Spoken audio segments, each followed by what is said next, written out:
안녕하세요, 축구계차입니다. 최근 주춤했던 후백 네베스 영입 관련 뉴스가 다시 나오고 있는데요.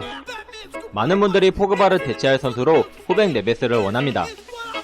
물론 포그바의 공격 능력 때문에 3선에 위치한 후백 네베스와는 다른 2선에 적합한 선수로 보지만 맨유의 경우에는 이미 2선에는 브루노 페르난데스, 반더비크, 제이든 산초 등 다양한 자원이 많다 보니 감독은 포그바의 패스 능력 때문에 3선에서 활용하고 싶어합니다. 그러나 수비 능력이 부족하다 보니 3선에서는 감독이 원하는 역할을 하지 못하면서 문제가 되고 있는 상황이죠. 그러면서 거론되는 것이 바로 후백 네베스인데요. 그렇다면 후백 네베스는 포그바보다 나은 선수일까요? 낫다면 어떤 점이 나을까요? 또 포그바의 역할을 할 수 있을까요? 포그바가 잔류할 경우에는 맨유가 영입할 가능성이 없는 선수일까요? 이번 영상에서는 최근 이슈가 되고 있는 후백 네베스에 대해 이야기해보려고 합니다. 후백 네베스는 어떤 선수이며 포그바의 잔류 여부에 따라 어떻게 활용될 수 있을지 살펴보겠습니다. 1997년생 레시포드와 동갑인 후백 네베스는 수비형 미드필더로 후방에서 강력한 킥력을 활용한 롱패스 전개의 강점을 갖고 있습니다. 킥력이 장점인 만큼 중거리 슛 또는 세트피스 시 킥포로 나서 직접 골을 노리거나 동료의 득점을 돕는 데에도 좋은 모습을 보여줍니다. 특히 그의 정확하고 강력한 킥력은 역습 상황에서 더욱 두각을 나타내죠. 후방 포지션임에도 넓은 시야와 빠른 판단, 그리고 뛰어난 패스 능력으로 공격을 이끄는 그의 플레이 스타일은 사비 알론소와 피를로처럼 딥라인 플레이메이커로 성장할 가능성을 보여줍니다. 여기까지만 보면 맨유의 포그바와 매우 비슷해 보이는데요. 포그바와 비슷한 선수라면 영입을 고려할 필요가 없겠지만 후백 네베스는 포그바와 다르게 수비에서도 강점을 보이는 선수입니다. 지난 시즌 두 선수의 수비형 미드필더 또는 중앙 미드필더로 출전 시 수비 스탯을 보면 포그바는 12경기 출전하여 경기당 태클 1.9개, 인터셉트 1.3개, 클리어 1.5개인 반면 후백 네베스는 31경기에 출전하여 경기당 태클 2.8개, 인터셉트 2.1개, 클리어 1개로 수비 공헌도의 차이가 있음을 알 수 있습니다. 물론 후백 네베스가 속한 울버햄튼이 포그바가 속한 맨유에 비해 수비적인 팀이라는 점을 감안할 필요가 있지만 후백 네베스의 수비 능력은 리그 동일 포지션 선수들과 비교해봐도 상위권에 있음을 알 수 있습니다. 이는 포그바보다 수비력이 나은 수준을 넘어 선수 개인의 수비 능력이 좋다는 것을 말해줍니다.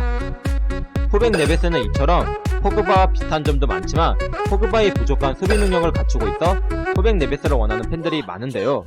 후백 네베스를 원하는 팬들은 계약 기간이 1년밖에 남지 않은 포그바의 재계약 여부를 놓고 맨유와 힘겨루기를 하고 있는 현 상황과 자신의 에이전트인 라이올라의 도를 넘는 구단 비판에도 별다른 액션을 취하고 있지 않는 포그바를 참에 이적시켜 잡음을 없애고 벌어들인 수입으로 후백 네베스를 영입하자고 합니다.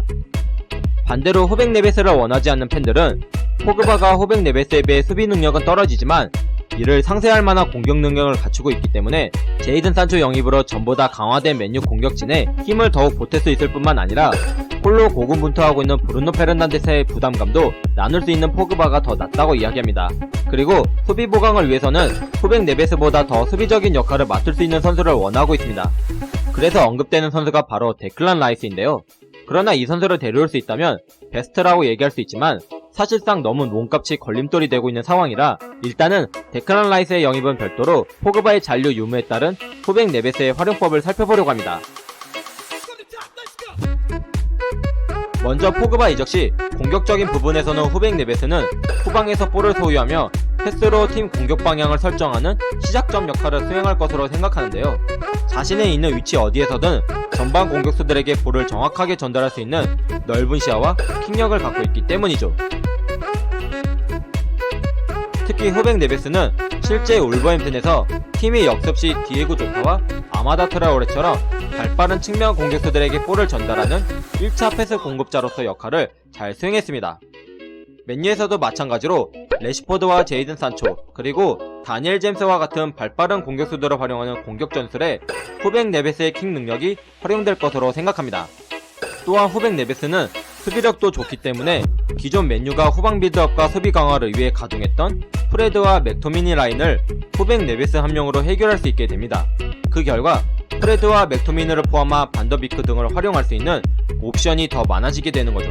이뿐만 아니라 페널티 박스 밖으로 떨어지는 세컨볼을 중거리 슛이나 추가적인 공격 장면으로 연결시키는 장면도 기대가 됩니다.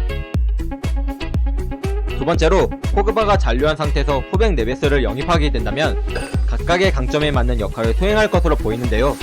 수비 능력은 부족하지만 좋은 피지컬과 드리블 능력으로 볼을 직접 운반하는 박스투박스의 능력을 갖춘 포그바는 공격형 미드필더인 브루노 페른단데스와 함께 2선에 위치하고 수비력과 롱패스의 강점이 있는 후백 네베스는 3선에 배치되어 후방 빌드업과 수비 라인을 보호하는 역할을 수행할 것으로 생각합니다. 그러나 여기서 후백 네베스는 홀로 수비형 미드필더를 해본 경험이 적고 발이 조금 느리기 때문에 넓은 수비 범위를 홀로 커버하기에는 부담이 될 수 있습니다. 그리고 강한 전방 압박을 시도하는 팀을 만날 시 후방 빌드업을 원활하게 해낼 수 있을지에 대한 의문점이 있는 것도 사실입니다. 하지만 라파엘 바란의 합류로 이전보다 강화된 맨유의 포백 라인이 후백 네베스의 이러한 부담을 덜어줄 수 있을 것으로 생각하는데요. 우측 중앙 수비수로 라파엘 바란이 위치한다는 가정하에 오른쪽 수비 라인은 수비 범위가 넓은 라파엘 바란과 수비 기술이 좋은 완비사카가 있기 때문에 후백 네베스의 수비 범위를 줄여줄 수 있습니다. 좌측에는 빌드업과 볼 운반 능력이 좋은 해리 맥과이와 루크쇼의 존재로 후백 네베스는 후방 빌드업에 대한 부담을 줄여줄 수 있기 때문에 홀로 수비형 미드필더로 소화한 경험이 적다 하더라도 시도해볼 가치가 있는 활용 방안이라고 생각합니다. 포그바의 이적 유무에 따른 후백 네베스의 활용 방안에 대해 이야기해보았는데요. 포그바와 유사한 장점을 가지고 있기 때문에 포그바 대신 후백 네베스가 왔으면 좋겠다는 많은 의견들이 있지만 저는 포그바 잔류 유무와 상관없이 후백 네베스가 맨유에 온다면 팀의 수비를 탄탄히 하고 공격에도 활력을 불어넣을 수 있는 선수라고 생각합니다. 여러분은 후백 네베스 영입에 대해 어떻게 생각하시나요? 혹은 어떻게 활용되길 기대하시나요? 여러분의 의견을 댓글로 남겨주세요. 발전된 컨텐츠를 만드는데 참고하겠습니다. 지금까지 시청해주신 모든 분들께 감사드리며 영상이 좋았다면 구독과 좋아요를 부탁드립니다. 그럼 저는 다음 영상에 돌아오겠습니다. Coming soon!